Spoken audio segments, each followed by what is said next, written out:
This program is rated PG. It contains themes and scenes which may not be suitable for very young audiences. Parental guidance is advised. Be advised that the views and opinions of the hosts and guests do not reflect those of the station.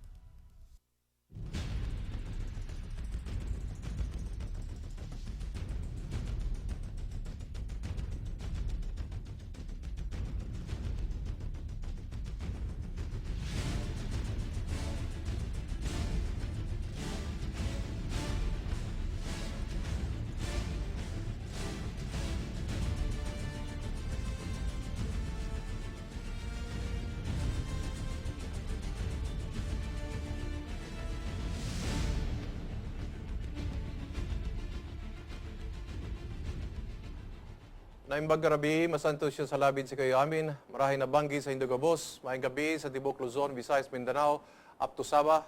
Bismillahirrahmanirrahim. Assalamualaikum warahmatullahi ta'ala barakatuh. Ako po si Eric Espina at ito ang inyong nag-iisa na Republika. Alam niyo po, nitong nagdaang mga ilang linggo ay sumambulat at bumandera sa ating mga pahayagan at pati sa ating media.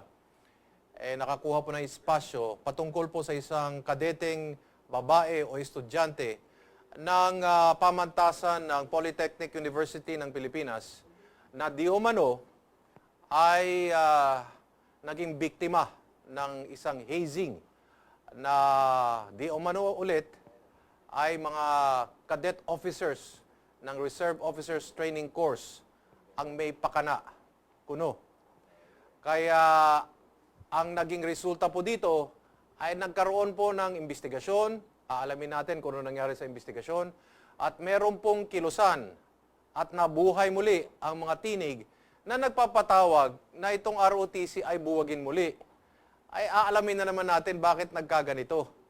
At may basihan ba na tutukan ang kurso, bagamat hindi naman ang kurso ang may kasalanan, kung hindi, ang mga taong may kagagawa nito.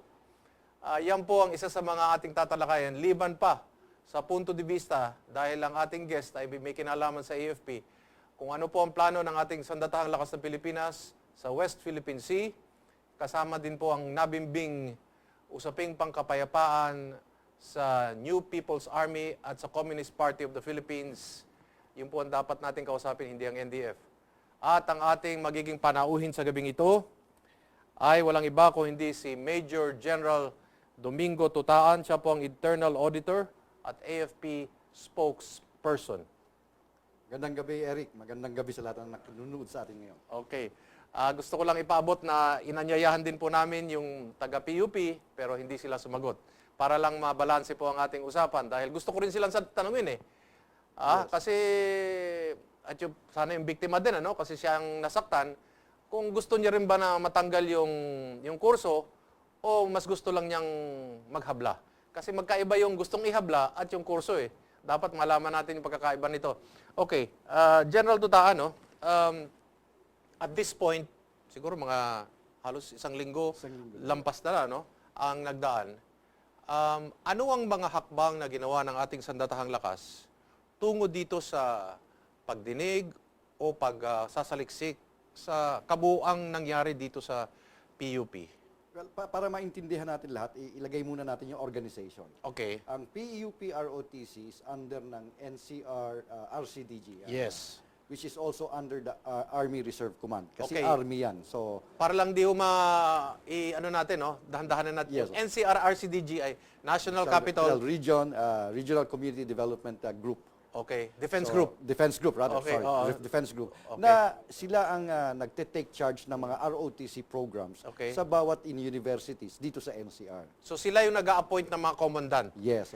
At yung mga supervise ng ROTC program in these universities, in these colleges. Tapos sa bawat university, merong tinatawag nating DMST. DMST, the Department of Military Science and Tactics, Okay. which is the one directly handling the ROTC cadets. Okay. Ito yung departamento na nasa ilalim naman ng mga tao nagpapatakbo ng pamantasan o ng kolehiyo. Yes, ng Okay, university. sige, tuloy niyo po. Now, itong RCDG natin ng NCR ay Okay. under ng ARESCOM, yung Army Reserve Command. Command. Okay. Because the PUP is Army ROTC.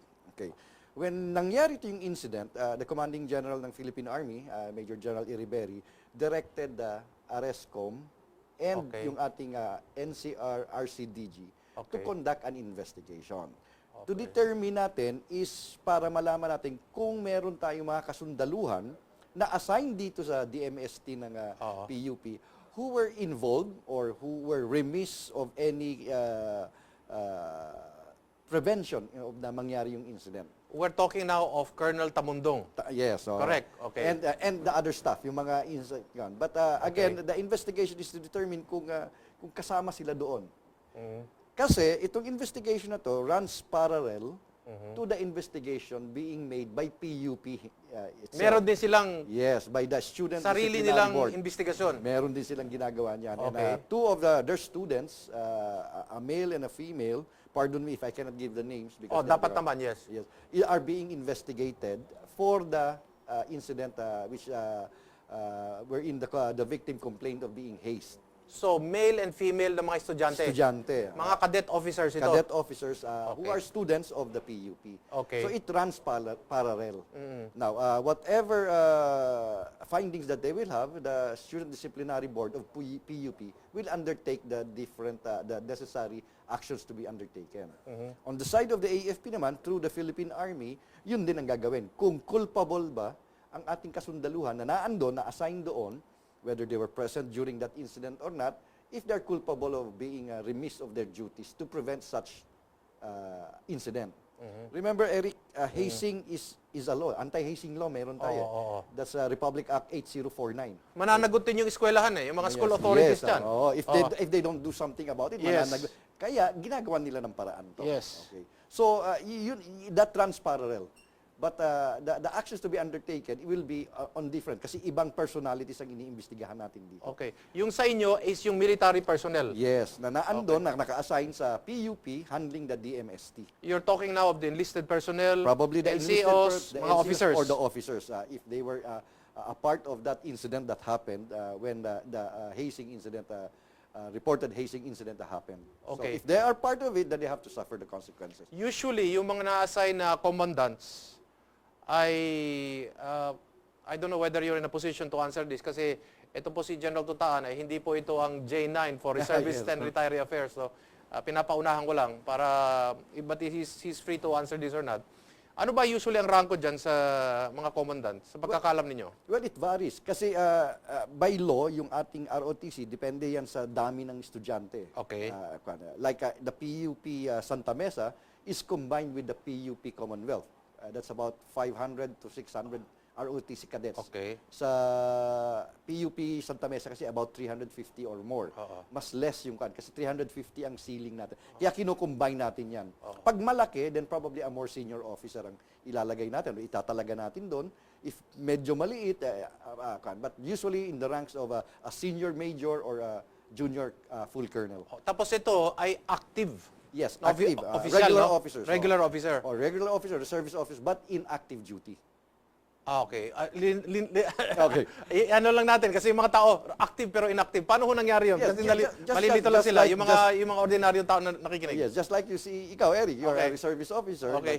but you are not called to active duty. Okay. So yung mga reservists natin na called to active duty, ako, like I'm a regular officer, we perform regular duties in the active service of the Armed Forces of the Philippines. Okay, etong nasa PUP, ito'y active officer. Yes, our ating Okay. mga commandants natin, mga staff na andun, are active officers and active enlisted. Graduate ng ROTC ito.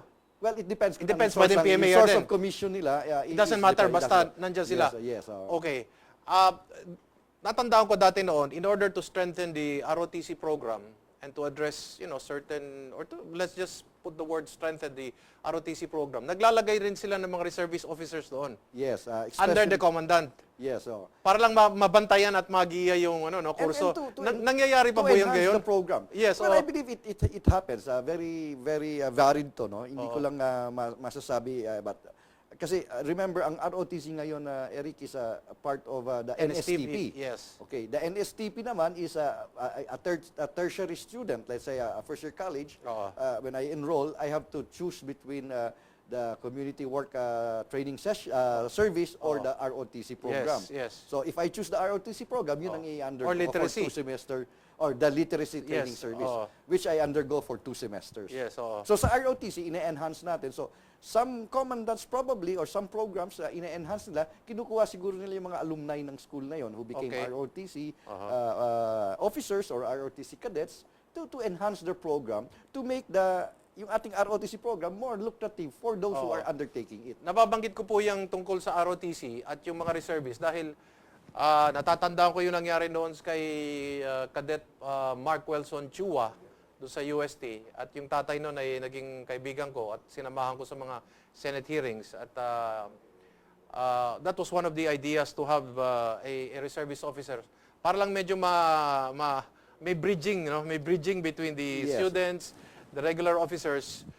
I was just thinking out loud na kung siguro, I don't know what the setup is as a PUP, but maybe if there was a reservist officer there, I don't know whether baka... Oh yes, probably. Baka na ano ito, no? Hindi nangyari siguro ito. That's why we're looking at it, the Philippine Army is looking at it, kung nangyari ba to with the presence of our personnel.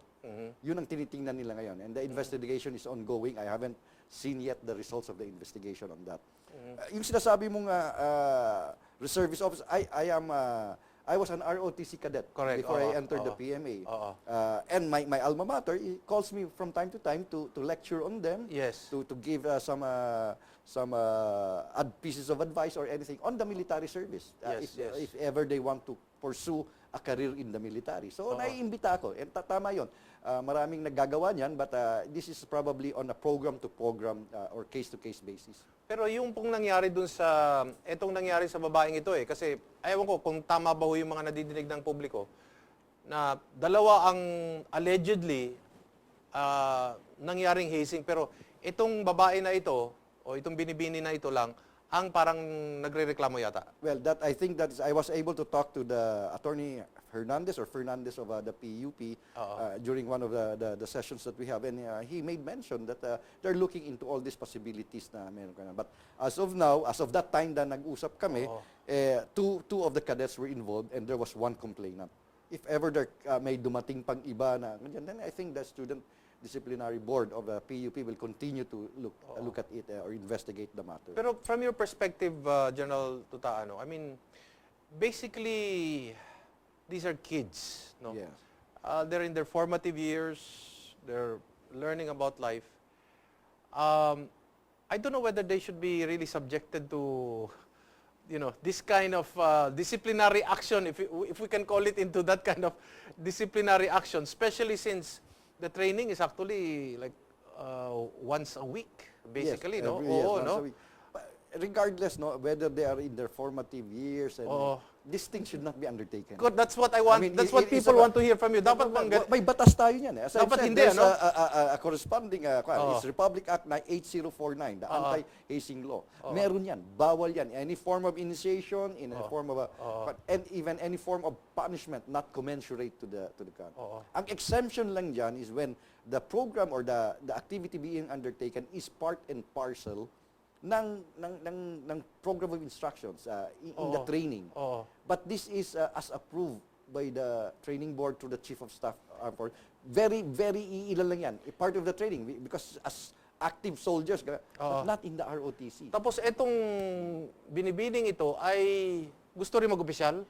Well, I am not Kasi she is supposed to attend some kind of a required program. She was taking up the cadet officers candidate course. That is the course being undertaken to become a cadet officer of the ROTC unit of PUP. So I would